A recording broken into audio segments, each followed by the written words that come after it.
Hello दोस्तों, आज हम बात करेंगे दुनिया की सबसे ऊंची ईंटों की मीनार और दिल्ली की सबसे पुरानी ऐतिहासिक इमारत कुतुब मीनार के बारे में। AD 1192 में अफगानिस्तान के रूलर मोहम्मद गोरी ने नॉर्दर्न इंडिया पे कब्जा किया और उसके बाद कुतुबुद्दीन ऐबक जो उनके कमांडर थे उनको ये सल्तनत सौंप दी, जिन्होंने आगे चलकर कुतुब मीनार बनवाया जो कि उनकी विजय का एक प्रतीक था। तो आइए सफर को शुरू करते हैं। कुतुब मीनार को बनाया गया था कुव्वत अल इस्लाम मस्जिद के साथ।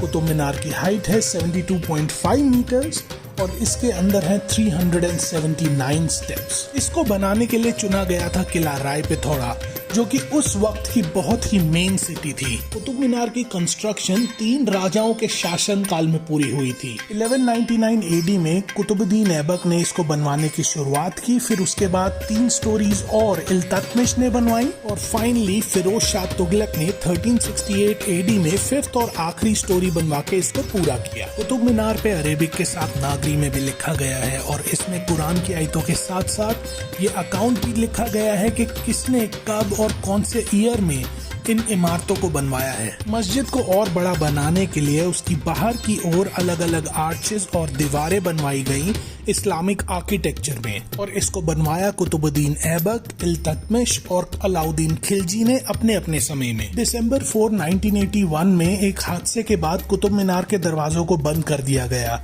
and nobody has been allowed access into it since then। Qutub Minar के अंदर कई मूवीज की शूटिंग भी हुई है, जैसे देवानंद और नूतन का गाना दिल का भंवर करे पुकार कुतुब मीनार के अंदर शूट हुआ था। यह है अलाई दरवाजा, जिसे अलाउद्दीन खिलजी ने बनवाया था और इसको सुल्तान का दरवाजा भी कहा जाता है। और अलाउद्दीन खिलजी के समय जो कंस्ट्रक्शन हुई उसमें ये सबसे नोटेबल इमारत है। इस इमारत का अंदरूनी हिस्सा रेड सैंडस्टोन और बाहर की ओर मार्बल का खूब इस्तेमाल हुआ है। जिस दरवाजे से हम अंदर आए वो थोड़ा सा गोल है और अगर आप बाकी दरवाजे देखेंगे वो घोड़े की नाल की शेप में बनवाए गए हैं।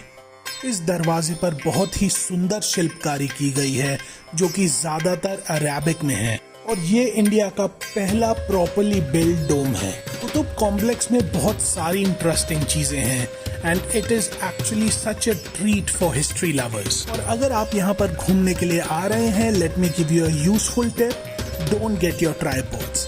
अगर आपके पास पहले से परमिशन नहीं है, they will take your tripod at the gate and they are not responsible for your belongings.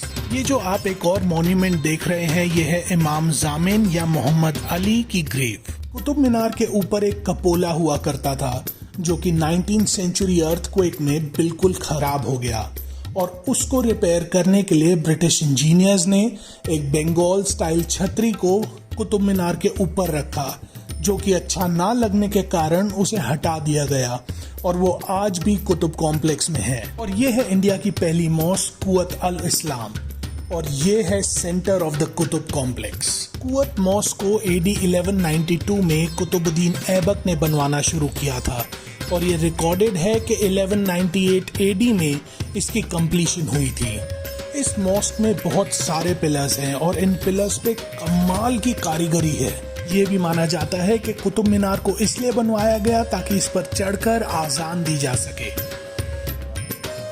कुव्वत ul Islam mask में बहुत सारे पिलर्स हैं और ये बहुत ही खूबसूरत हैं, मगर यहाँ का जो सबसे इम्पोर्टेंट पिलर है वो है लॉ स्तंभ या आयरन पिलर, जो कि 4th सेंचुरी में बनाया गया था और ये कुव्वत मॉस्क के ठीक बीच में है। कुछ लोग इसको अशोका पिलर भी समझते हैं, मगर जी नहीं, अशोका पिलर दिल्ली में कहीं और है। इस पिलर पर गुप्ता पीरियड की ब्राह्मी स्क्रिप्ट से संस्कृत में लिखा गया है और क्योंकि इस पे चंद्र नाम के राजा के बारे में लिखा गया है, इसलिए इसको चंद्रगुप्त II से जोड़ा जाता है। और मान्यता ये भी है, अगर इस स्तंभ पर पीठ के बल खड़े होकर दोनों हाथ जोड़कर कुछ मांगा जाए तो वो पूरा होता है और इसलिए इसको रिंग से कवर कर दिया है ताकि कोई इसके पास ना जा सके। ये है कुतुबुद्दीन ऐबक के दामाद इल्तुतमिश की ग्रेव और ये अपने आप में ही बहुत ही सुंदर और हिस्टोरिकल मॉन्यूमेंट है। इल्तुतमिश का कुतुब कॉम्प्लेक्स के एक्सपेंशन में बहुत बड़ा हाथ था और कहते हैं कि इल्तुतमिश ने जिस हिस्से को आगे बढ़ाया था उसी हिस्से की ओर इनके टूम को बनाया गया और इसमें भी कमाल की कारीगरी, रेड सैंडस्टोन और मार्बल का काम हुआ है। और आइए आपको ले चलते हैं अलाई मीनार की ओर, जिसे अलाउद्दीन खिलजी कुतुब मीनार से भी 2 गुना ज्यादा बड़ा बनाना चाहते थे। इसका काम अलाउद्दीन खिलजी ने मलिक कफूर, जो उनके सेनापति थे, उनको सौंपा था और 1316 में खिलजी की मृत्यु के बाद इसके काम को रोक दिया गया।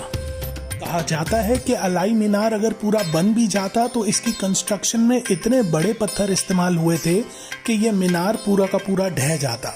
कुतुब मीनार जिस जगह पर बना है, किला राय पिथौरा या लाल कोट, ये हिस्टोरिकली इतनी रिच है कि यहाँ पर कुतुब मीनार से भी पहले मॉन्यूमेंट्स हुआ करते थे और कहा जाता है यहाँ पर कंस्ट्रक्शन 4th सेंचुरी से शुरू हो गई थी। कुतुब मीनार की कंस्ट्रक्शन और प्लानिंग इतनी कमाल की थी कि कुतुब मीनार का जो मेन एंट्रेंस है वो नॉर्थ की तरफ और जो बाकी ऊपर के गेट हैं वो वेस्ट की तरफ हैं और इसलिए माना जाता है कि कुतुब मीनार का इस्तेमाल आजान देने के लिए भी किया जाता था।